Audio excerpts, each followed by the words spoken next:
आज के वीडियो में हम संवाद लेखन पढ़ेंगे। संवाद लेखन क्लास 9 और 10 की हिंदी में बी कोर्स में 5 अंक का आता है। संवाद शब्द देखते हैं।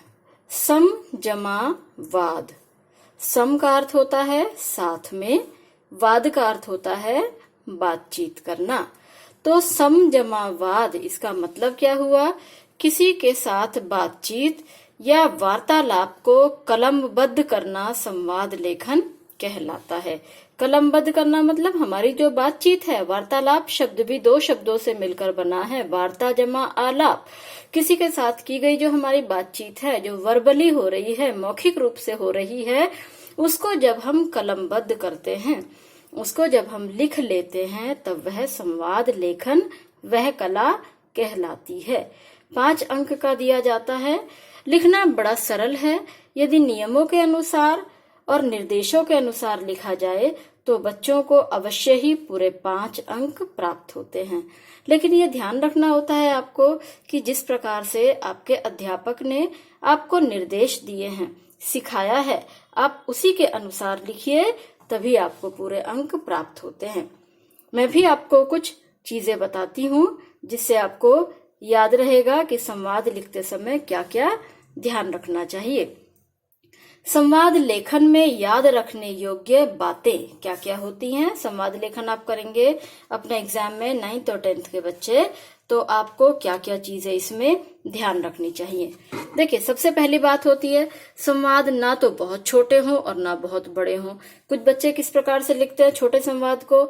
एक बच्चे का नाम लिखा, मानो रोहन और सोहन है। रोहन कह रहा है हेलो सोहन, सोहन भी कहता है हेलो रोहन। तो इस तरह के विज्ञापन स्वीकार्य नहीं होते हैं। विज्ञापन बहुत छोटे भी नहीं होने चाहिए और बहुत बड़े भी नहीं होने चाहिए। दूसरा है संवाद लेखन स्पष्ट होने चाहिए। प्रारूप का मतलब होता है फॉर्मेट के अनुसार होने चाहिए।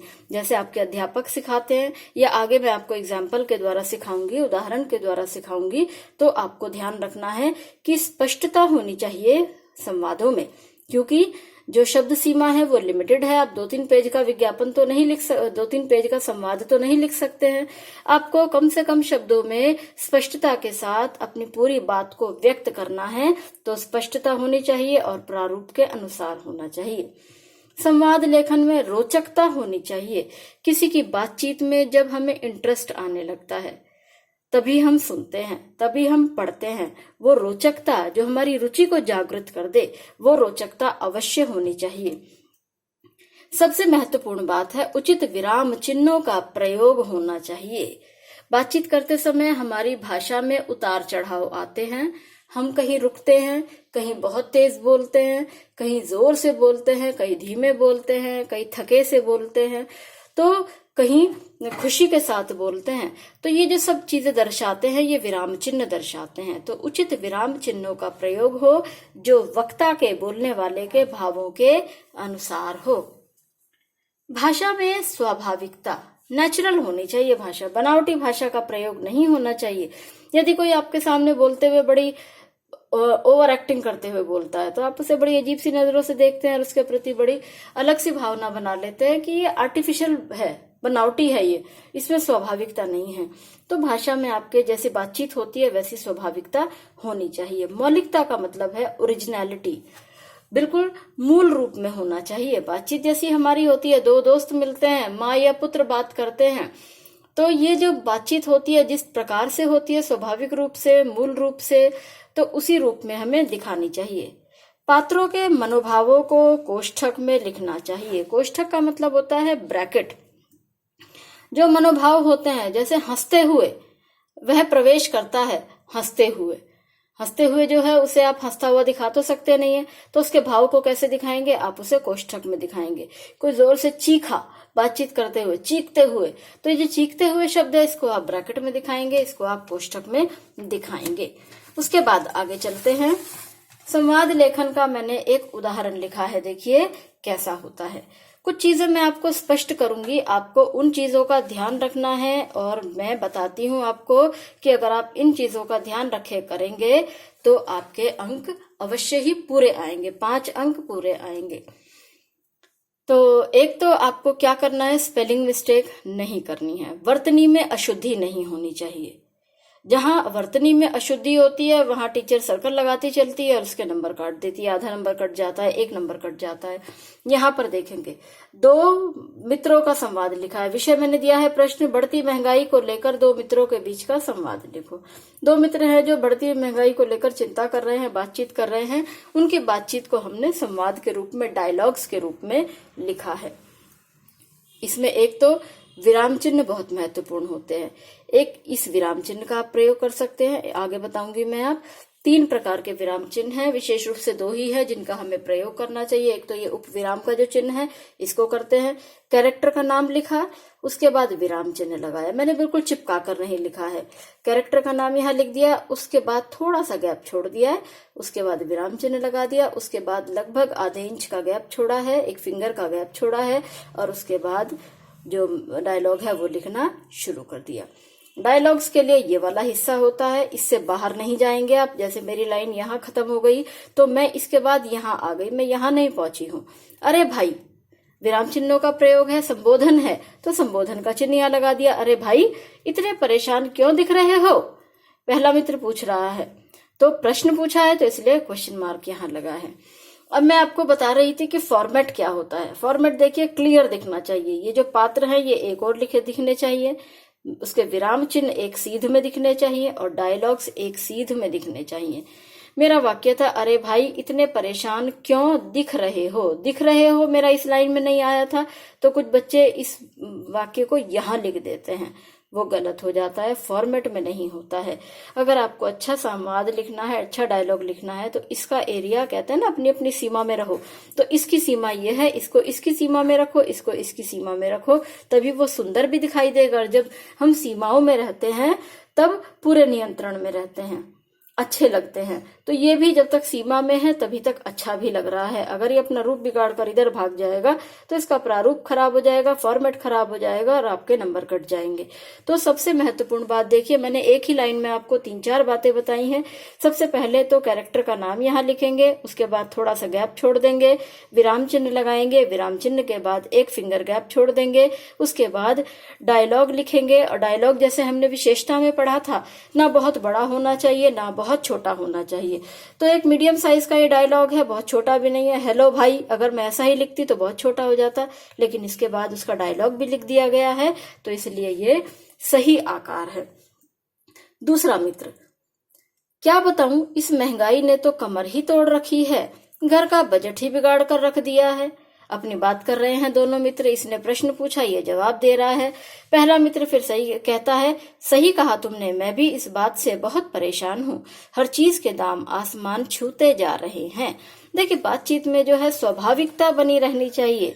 दोनों महंगाई को लेकर बातचीत कर रहे हैं, इसलिए इनकी बातचीत में जो स्वाभाविकता है वो मौलिकता और स्वाभाविकता अवश्य ही दिखाई देनी चाहिए। दूसरा मित्र बात करता है, फॉर्मेट का आप ध्यान रखते रहिए, जैसा मैंने आपको बताया है, पात्रों के नाम यहाँ है, विराम चिन्ह यहाँ है एक सीध में, और उसके बाद डायलॉग यहाँ है। बाजार से घर का राशन खरीदने गया और केवल राशन में ही आधा वेतन खर्च हो गया, अभी तो पूरा महीना और बाकी खर्चे भी बाकी हैं। पहला मित्र कहता है, सरकार को महंगाई नियंत्रण करने के लिए कुछ ठोस कदम उठाने चाहिए, नहीं तो हम मध्यम वर्गीय लोगों का तो जीना ही मुश्किल हो जाएगा। मध्यम वर्गीय कहते हैं मिडिल क्लास लोगों को। दूसरा मित्र कहता है, मैं तो अपनी नौकरी के अलावा पार्ट टाइम जॉब भी करता हूँ, तभी खर्चा पूरा हो पाता है। पहला मित्र कहता है, डायलॉग समाप्त हो रहा है, अच्छा मैं चलता हूँ, फिर मिलेंगे। डायलॉग समाप्त हो रहा है। यहाँ एक लाइन और ऐड कर सकते हैं। दूसरा मित्र कहता है, अच्छा मित्र फिर मिलेंगे, वो भी कह सकता है।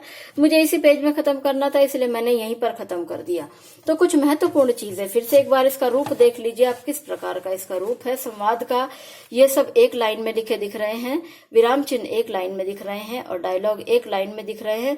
डायलॉग अगर एक लाइन पूरी नहीं होती है तो उसके नीचे से ही लिखेंगे, उसके कैरेक्टर की लाइन में नहीं जाएंगे। तो इस चीज का आप ध्यान रखेंगे, इसको फॉर्मेट के अनुसार ही पूरा लिखा जाएगा। दूसरी बात 5 नंबर का होता है, तो दोनों मित्रों के 3-3 या 4-4 डायलॉग आपको जरूर लिखने हैं, दोनों कैरेक्टर्स जो भी हैं, क्योंकि संवाद तो डायलॉग तो 2 ही लोगों के बीच का लिखा जाएगा। तो उन दोनों के कम से कम 3-3 या 4-4 डायलॉग होने चाहिए। मेरे मीडियम के थे, थोड़े मीडियम से बड़े भी हो गए डायलॉग, तो इसलिए मैंने 4 डायलॉग लिखे हैं। और उसके अलावा आप लोग 4 भी लिख सकते हैं, 5 भी लिख सकते हैं, लेकिन बहुत ज्यादा नहीं लिखेंगे। 5 अंक में इससे ज्यादा समय अगर आप पेपर में लगाएंगे तो बाकी क्वेश्चन रह जाएंगे, आपको इसी में ध्यान रखना है। अब मैंने कुछ और उदाहरण देखिए बुक में से काटकर यहाँ पर लिखे हैं, जिससे आपको इसका भी नमूना दिख जाए कि बुक में कैसे लिखे हुए दिखते हैं। संवाद लेखन के कुछ अन्य नमूने हैं। विषय दिया है धूम्रपान स्वास्थ्य के लिए हानिकारक विषय पर 2 मित्रों के बीच में संवाद लिखिए। ठीक है, तो इसमें जैसे 2 मित्र हैं, सौरभ है, विनोद है। तो ये सौरभ कह रहा है, मित्र विनोद कहाँ जा रहे हो। इसको मैं थोड़ा सा और जूम कर देती हूँ, ये आपको देखने में थोड़ी दिक्कत हो रही होगी। तो ये जो प्रश्न संख्या थी वो 15 थी, इसलिए इसमें 15 लिखी हुई है। सौरभ कह रहा है, मित्र विनोद कहाँ से आ रहे हो, प्रश्नवाची चिन्ह लगाया है। विनोद, अरे क्या बताऊं, बिजली बोर्ड के दफ्तर से आ रहा हूँ। सौरभ, अरे तुम इतना खांस क्यों रहे हो। मैंने आपको बताया था जो मनोभाव होते हैं वो ब्रैकेट में लिखे जाते हैं। विनोद खांसते हुए ब्रैकेट में लिख दिया, कोष्ठक में लिख दिया। स्कूटर खराब था इसलिए मैंने सोचा बिजली बिल बस से जाकर जमा करवा कर आ जाता हूँ। अब मैं यहाँ पर थोड़ा सा रोकती हूँ इसको। मैंने आपको बताया था पिछले पृष्ठ पर विराम चिन्ह के जो बताए थे आपको, एक तो मैंने बताया था उपविराम, जो इस प्रकार का था, ये था, है ना, ये वाला, ये विराम चिन्ह है, या फिर ये विराम चिन्ह है ये। तो इन दोनों विराम चिन्हों में से कोई भी विराम चिन्ह का प्रयोग आप कर सकते हैं। मैंने जब किया था तो मैंने ये किया था, और यहाँ पर जो बुक में दिया गया है वो ये वाला दिया गया है। इन दोनों के अलावा आप और कोई विराम चिन्ह नहीं लगाएंगे। डायलॉग में, संवाद लेखन में या तो ये या तो ये, दोनों को लगाएंगे तो वो निर्देश चिन्ह बन जाएगा, वो ऐसा बन जाएगा, ऐसा। तो ये हमें नहीं चाहिए, इसको एग्जामिनर काट देगा, तो इसलिए इसको नहीं बनाना है। या तो आप ये बनाएंगे या फिर ये बनाएंगे। आगे चलते हैं। देखिए, तुम्हारे खांसने से बिल का क्या ताल्लुक, मैं कुछ समझा नहीं। मित्र कहता है, जब मैं बस से आ रहा था मेरी सीट के पीछे बैठा व्यक्ति लगातार धूम्रपान किए जा रहा था, बस लगता है उसी से तुम्हें खांसी हो गई। विनोद, मैंने उसे रोका तो वह मुझसे ही लड़ने लगा। सौरभ, तो फिर तुमने धूम्रपान स्वास्थ्य के लिए हानिकारक है ऐसा समझाने का प्रयास किया होगा, पर तुमने कैसे जाना। सौरभ कहता है, साधारण सी बात है, जो बात उसे पता है वह तुम उसे समझाने का प्रयास करोगे, क्या वह तुमसे झगड़ा ना करेगा। क्या करूं, मेरी आदत है।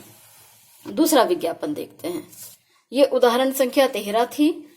इसमें देखेंगे कक्षा अध्यापिका के व्यवहार को लेकर 2 मित्रों के बीच में संवाद। फॉर्मेट देख लीजिए, मैं पूरा पढ़ूंगी नहीं, आप पूरा पढ़ सकते हैं, जब आपके स्क्रीन पर रहेगा आप पढ़ सकते हैं। यहाँ सारे कैरेक्टर लिखे हैं, एक सीध में विराम चिन्ह लगे हैं, थोड़ा सा गैप इसके बीच में आप बढ़ा सकते हैं। तो यहाँ थोड़ा सा और इसको इधर खिसका कर इतना गैप बीच में खाली दिखना चाहिए, यहाँ भी खाली दिखे, यहाँ भी खाली दिखे, बीच में विराम चिन्ह दिखे, इधर कैरेक्टर्स के नाम दिखे और इधर इनके डायलॉग दिखे। तो इस तरह से अलग अलग विषय दिए जाते हैं और 5 नंबर के प्रश्न में दोनों के 4-4 डायलॉग हो जाते हैं, तो काफी हो जाते हैं। ये भी मीडियम साइज के ही, जैसे मैंने लिखकर आपको दिखाए थे, बिल्कुल मध्यम आकार के ही डायलॉग थे। तीसरा उदाहरण हम देखते हैं। देखिए, कार्य न कर पाने के कारण अध्यापिका, छात्र और अध्यापक के मध्य जो है वो संवाद लिख रहे हैं हम।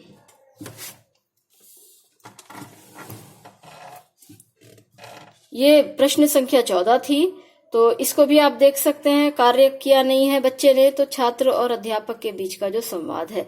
अध्यापक कह रहे हैं, बच्चों अपनी अपनी गृह कार्य पुस्तिका निकालो। सभी बच्चे अपनी कार्य पुस्तिका निकालते हैं। ब्रैकेट में दिया गया है, जो उनके एक्शन होते हैं, जो उनके मनोभाव होते हैं, उनको ब्रैकेट में लिखा जाता है।